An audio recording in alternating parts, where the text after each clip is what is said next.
200 years before Christ, Rome passed a law that sounds boring until you realize it was basically a life or death understanding of timing. It was called the Lex Vilia Annalis, and it set minimum ages for power. You could be talented, you could be brave, you could have the right friends, but you could not become a praetor before 39. Not 38, not basically 39, 39. Why would an empire care about one specific birthday? Because they understood something most modern men refuse to look at until it's too late. There's a point where time stops being on your side and starts charging you late fees. Quietly, relentlessly. And if you miss that window, your options don't disappear. They just get more expensive, more stressful, and more humiliating. Now, look, I'm not saying your life ends at 39. I'm saying the math changes at 39 in a way that is invisible if you don't know what you're looking at. My name is Tom, and I spend way too much time thinking about retirement, math, incentives, and the psychology of why smart, hardworking men still end up financially cornered. If you're someone who earns decent money, tries to do the right thing, but still feels like retirement is a foggy problem you'll handle later, subscribe and like this video. It will help more than you think. By the end of this video, you'll understand the specific mechanism that quietly punishes late starters, rewards the institutions that manage your money, and makes "I'll catch up later" one of the most expensive sentences in personal finance. And to make this real, I want to take you to a completely different world where the same pattern played out in public, in broad daylight, with villains, victims, and a catastrophic ending. Because the story I'm about to tell you is not ancient Rome. It's America. And it's recent enough that you probably remember the name. In the fall of 2001, in downtown Houston, there were employees walking into a skyscraper wearing Enron badges like they were wearing a winning lottery ticket around their neck. The lobby was polished. The suits were tailored. The company had been called innovative so many times, it started to sound like a religion. And inside the building, thousands of ordinary people believed the same thing you've probably believed at least once in your life. My employer is safe. My job is stable. My retirement is on autopilot. Now, you might be thinking, okay, Tom, but what does Enron have to do with me trying to retire comfortably? This is where it gets really interesting. Because Enron wasn't just a corporate scandal. It was a retirement trap with a corporate logo on it. Here's the scene. A lot of Enron employees didn't just work there. They invested there. Their retirement plan was stuffed with Enron stock, not because they were stupid, not because they were reckless gamblers, but because the system pushed them there with a soft smile and a pat on the back. Step 1. The company encouraged loyalty as a financial strategy. If you believed in Enron, you didn't just show up to work. You bought the stock. You held the stock. You told yourself you were aligned. Step 2. The retirement plan structure made that loyalty feel responsible. If you're constantly told your company is a rocket ship, putting your 401k into company stock feels like being smart, not being concentrated. But here's the catch. Concentration feels safe when things go up. It only reveals itself as danger when things go down and you realize you built your future on one pillar. Step 3, the stock price climbed and the brain did what the brain always does. It updated the story. See, I was right. People started mentally spending money they hadn't actually secured yet. They upgraded cars. They bought bigger houses. They took on payments because the graph in their head pointed up and to the right. And then step 4, the truth started leaking out. Accounting tricks, hidden debt, deals designed to make losses disappear. The kind of stuff that sounds technical until you realize it's just lying with spreadsheets. Here's a quick pattern interrupt. Why would executives do that? Because the incentives are brutal and simple. If you can keep the stock price high for long enough, you can cash out. And if the collapse happens later, it's somebody else's problem. Now, the crisis point. Enron stock had been up around the price of a nice dinner for two at a steakhouse per share. And then it didn't just fall, it vaporized. It went from blue chip confidence to pennies fast enough that normal employees had no time to react emotionally, let alone strategically. And what makes this story so disgusting is not only that employees lost money, it's how they lost it. During a critical period, many employees couldn't even move their retirement holdings the way they normally could. Imagine watching the floor collapse under you while the door is locked, and someone tells you, "Sorry, we're switching administrators." Dang. Panic is not a strong enough word. Desperate is closer. Catastrophic is accurate.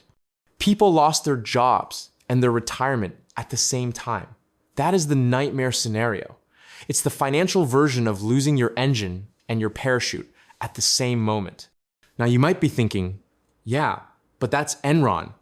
That's fraud. That's extreme. Okay, good. Keep that thought. Because the real lesson isn't avoid Enron. The real lesson is the pattern. When your retirement strategy depends on one assumption being true, the system is happy to let you keep believing it, right up until the moment you pay for it. Aftermath?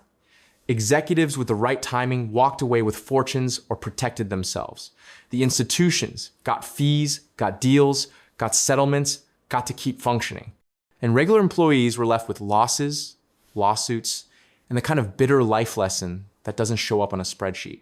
And here's the kicker.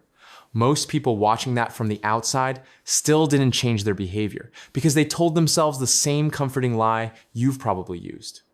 That wouldn't happen to me. So what does this have to do with why 39 is the most important age in securing your retirement? Everything. Because 39 is not about fraud.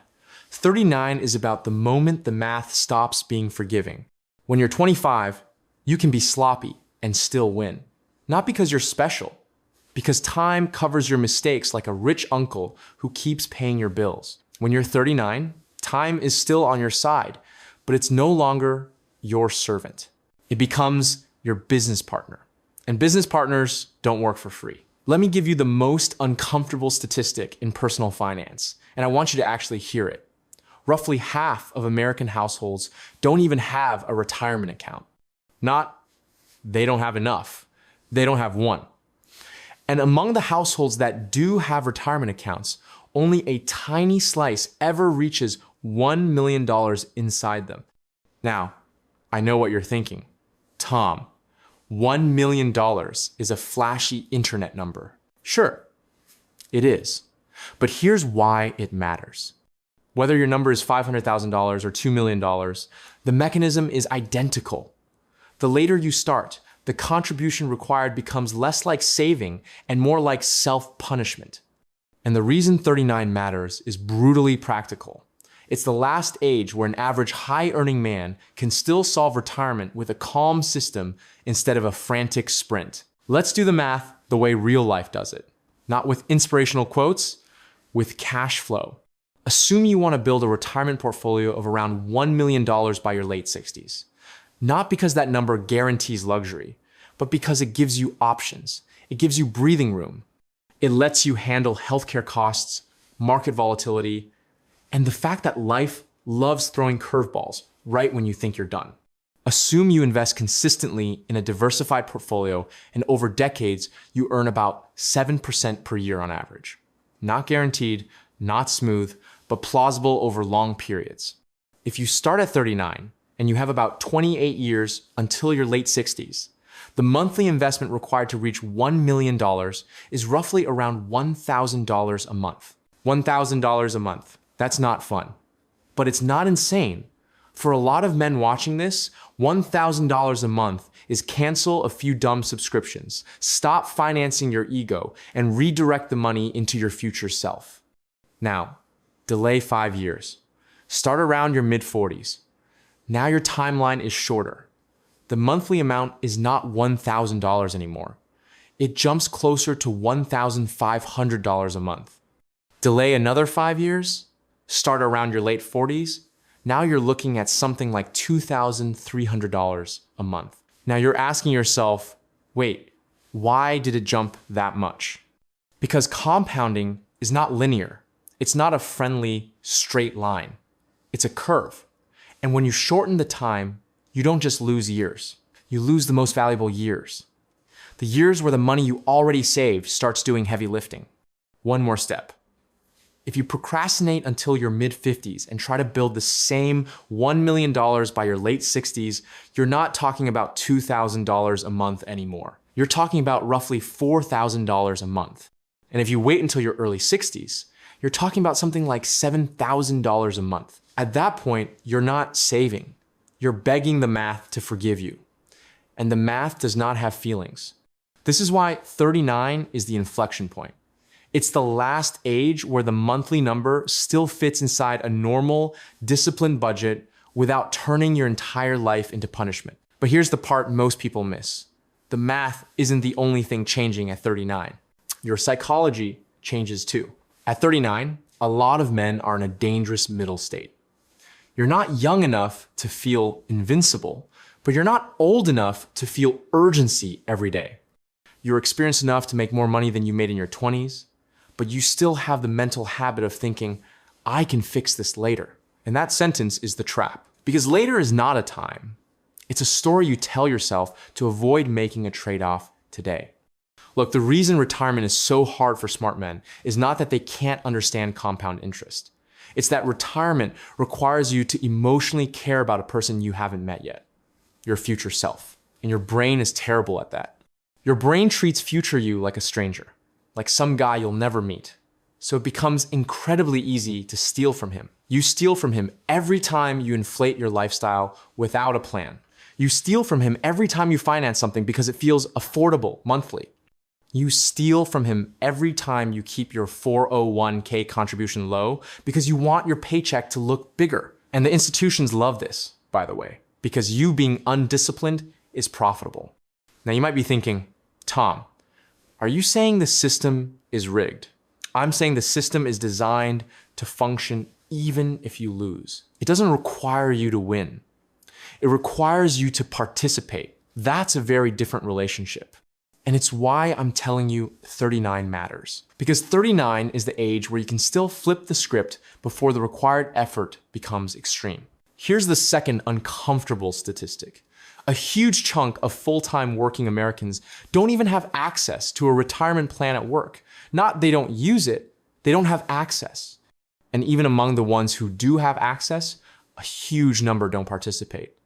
And even among the ones who participate, a huge number don't get a match. So if you're sitting there thinking, well, my plan will take care of it, you need to understand something. A lot of people are sleepwalking into their 60s with nothing but hope and a house they can't comfortably sell. Now let's talk about Social Security, because I know you've heard vague doom about it and you probably don't know what to do with that information. Here's the practical version. Current projections say that if nothing changes, the main retirement trust fund hits depletion in the early 30s, and after that, the system would only be able to pay a portion of scheduled benefits from ongoing tax revenue. Translation?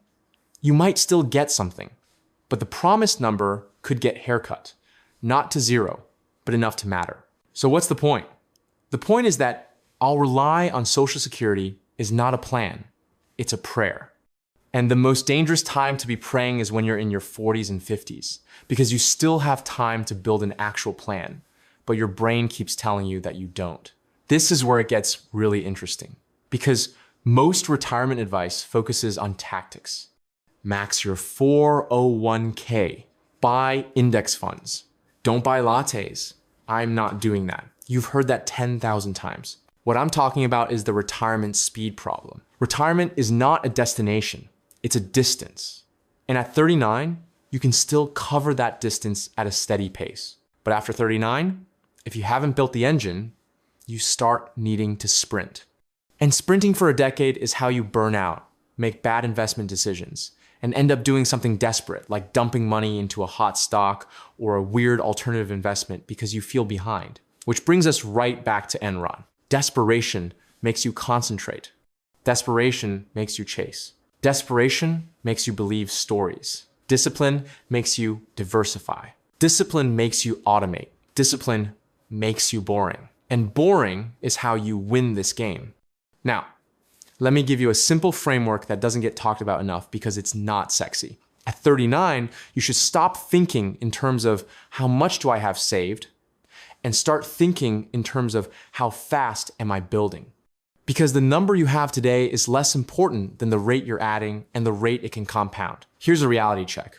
If you have, say, $100,000 invested at 39 and you do nothing else, and it earns around 7% per year on average, it might grow to something like $700,000 by your late 60s. That sounds good until you realize you did nothing else, which is not how life works. Inflation exists, healthcare exists, taxes exist, bad markets exist. So the real question is, what does your system do while life happens? Now let's build the everyday analogy, because I want you to feel this emotionally, not just intellectually. Imagine you're driving a car across the country. You have a destination, you have a deadline, and you have two choices. Choice one, you start early and drive at a steady speed. You stop for gas calmly. You can take a detour if the road is closed. You can handle a storm. You can handle traffic. Choice two, you procrastinate.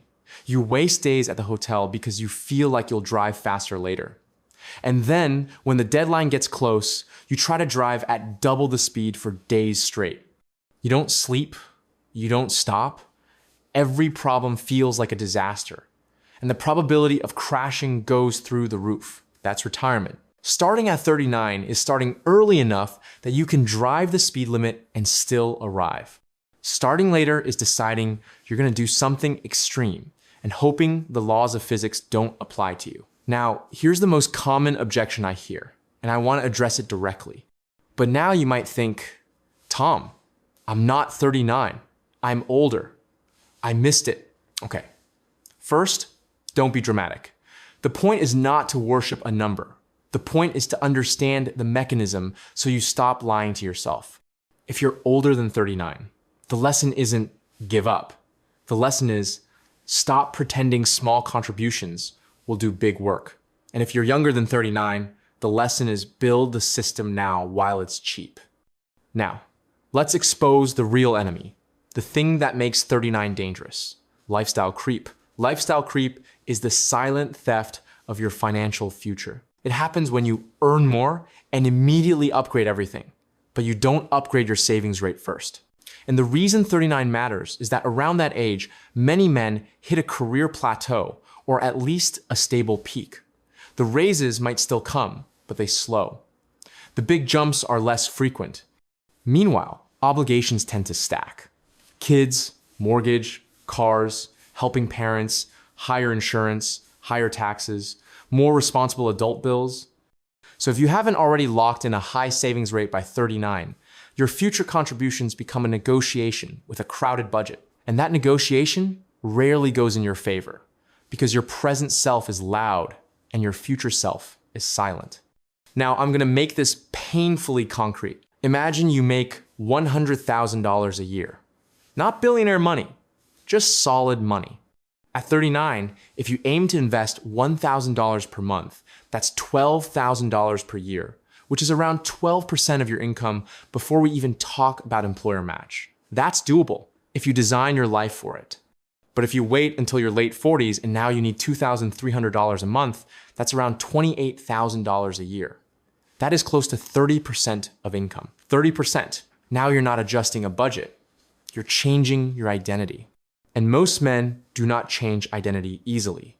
They change only when life forces them, which is why people hit 55 and suddenly become obsessed with retirement, because it's no longer abstract. So why am I calling 39 the most important age? Because it's the last age where the solution is mostly mechanical, automatic, boring, system-based. After that, the solution becomes emotional. It becomes sacrifice. It becomes regret management. It becomes panic control. And again, the system profits from your panic.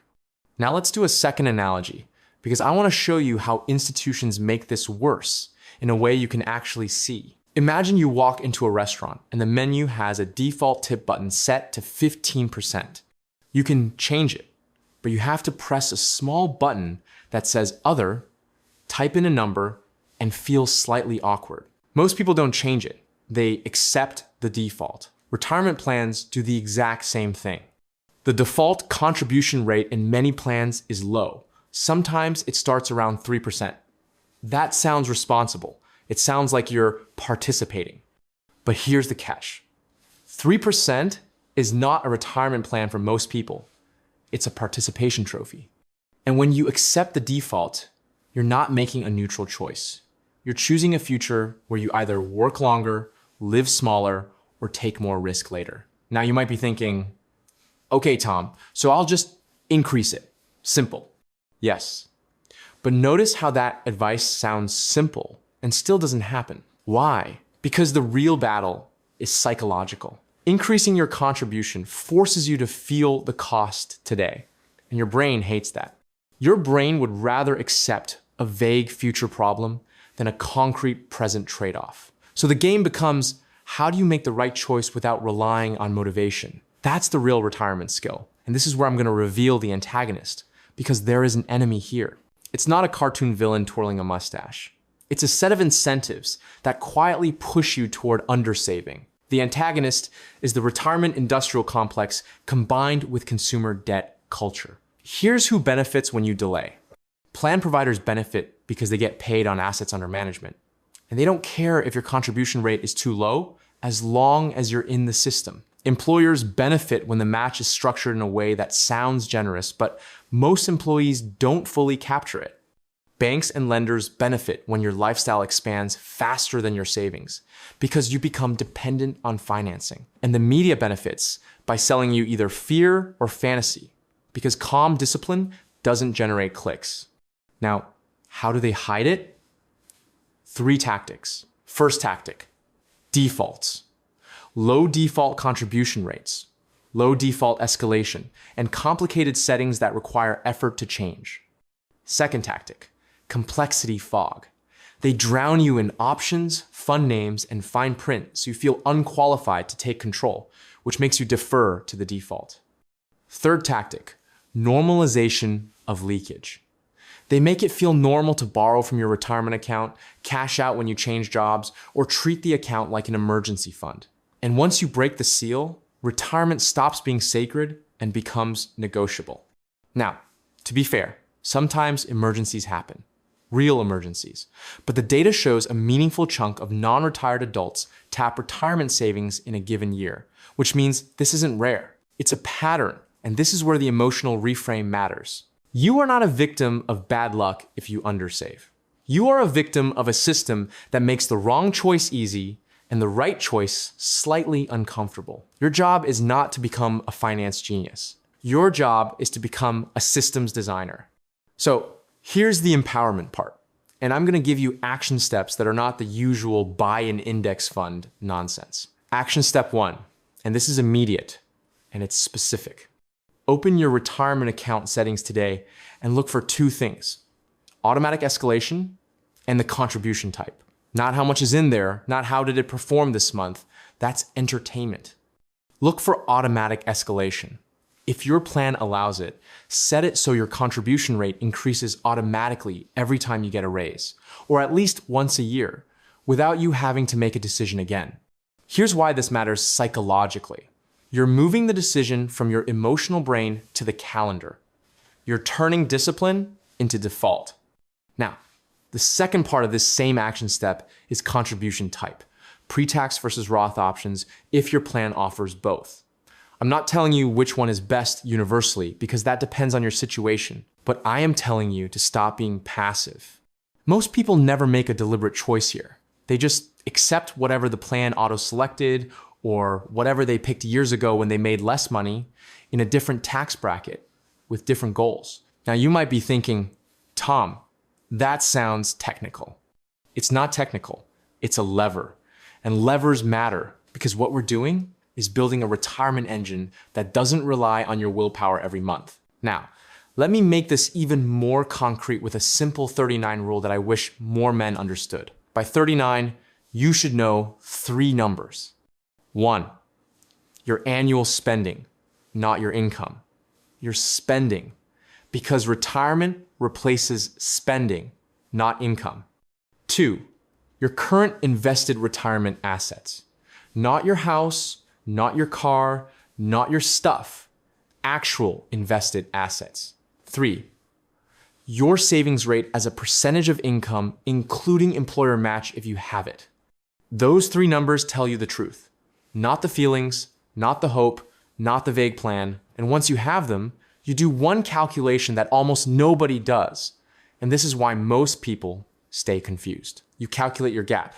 If your annual spending is, say, $60,000, and you want a retirement lifestyle that isn't fragile, you might want a portfolio that can reasonably support that spending even through bad markets. A rough rule people use is a withdrawal rate around 4%. But the exact number is less important than understanding the relationship.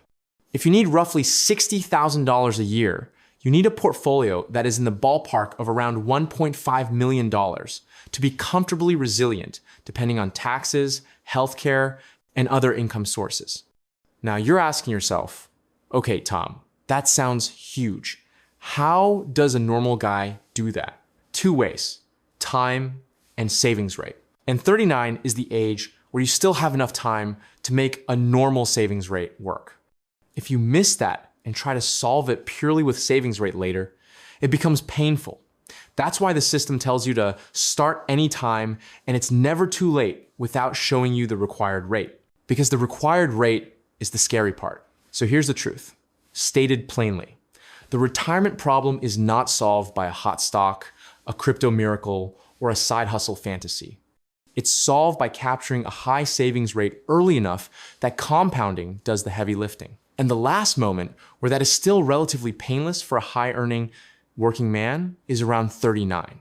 Now, let's talk about the psychological shift you need to make at 39, because this is the difference between the guy who makes it and the guy who wakes up at 56 sweating. You must stop treating retirement as later life. Retirement is not later life.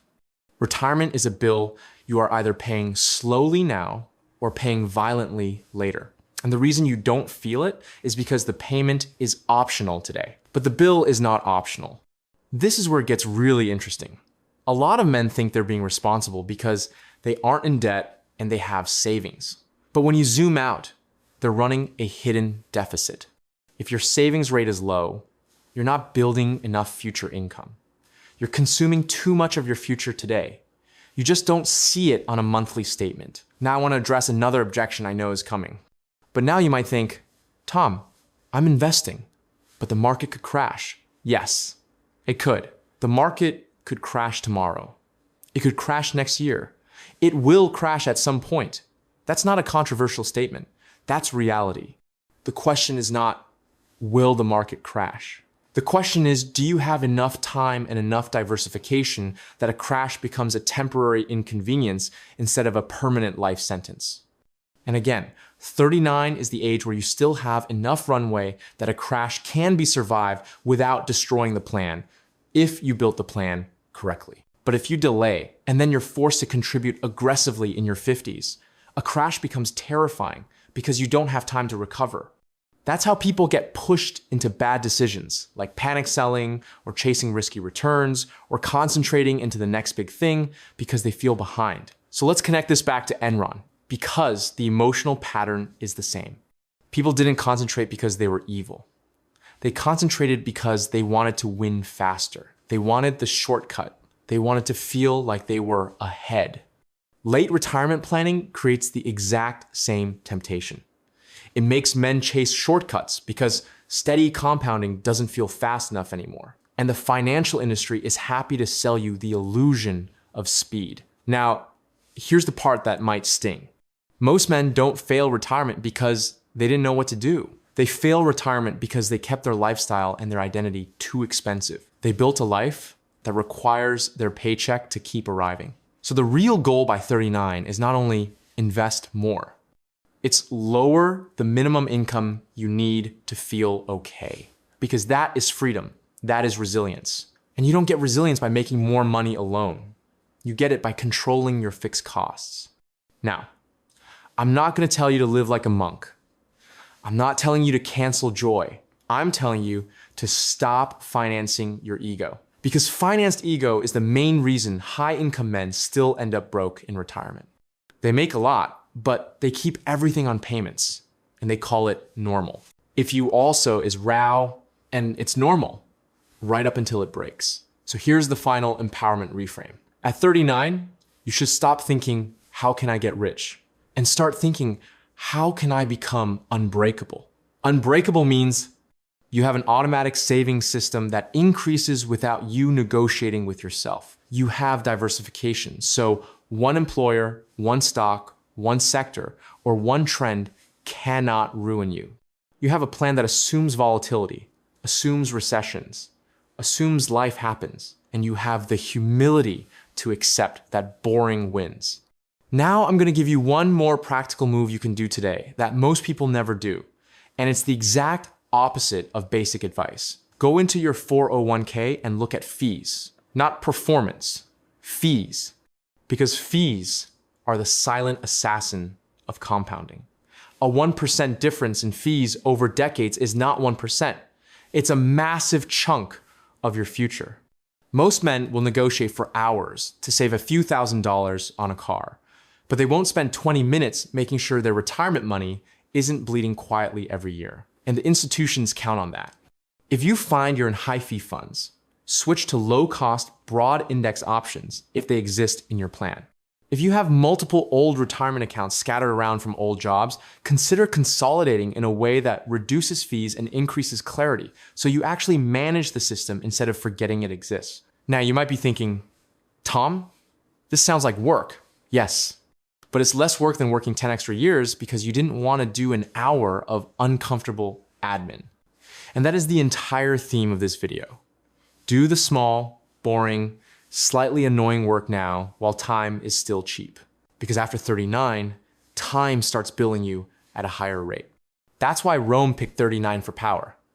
They understood that certain responsibilities require a minimum amount of time, seasoning, and runway.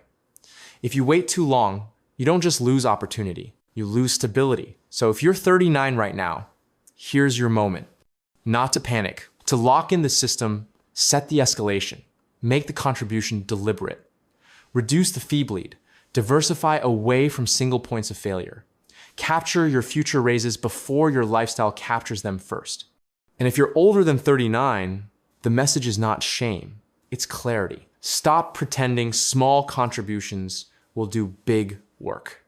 If you're behind, the answer is not hope. The answer is an aggressive, automated savings rate paired with a lifestyle that makes that rate possible and a diversified plan that doesn't require miracles. Because miracles are not a strategy. Now you're asking yourself, what's the real payoff if I do this? The payoff is not a yacht. The payoff is waking up in your 50s and realizing you are no longer trapped by your paycheck.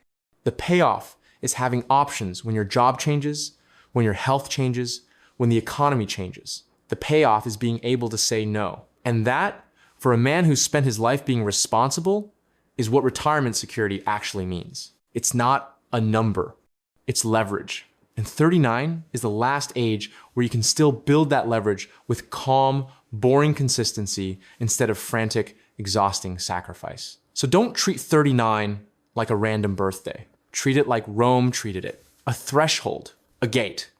A moment where you either step into the next level of responsibility or you stay outside and pay more later to get in. And look, if this hit a nerve, good. That means you're awake. Now go open your account settings, set the system, and stop letting later steal your future.